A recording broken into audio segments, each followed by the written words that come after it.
BNP যতদিন ক্ষমতায় ছিল ততদিন দেশের মানুষ ভালো ছিল, তাই সবার নিরাপত্তায় আবারও ধানের শীষে ভোট দেওয়ার আহ্বান জানিয়েছেন ফরিদপুর ৩ আসনের বিএনপি মনোনীত প্রার্থী চৌধুরী নায়াব ইউসুফ।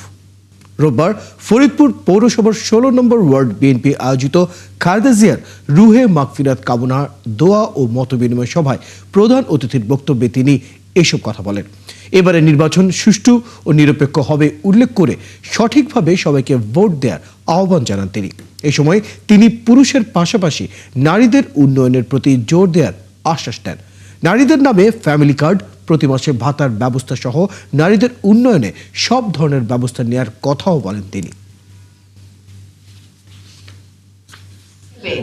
সেই অধিকার সমানভাবে থাকবে ফরিদপুরে।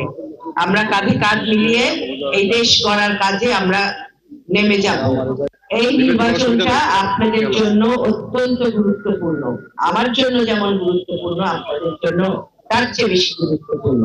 আপনাদের নিরাপত্তা, আপনাদের শান্তির জন্য আপনাদের ধানের একমাত্র প্রতীক হলো ধানের শীষ।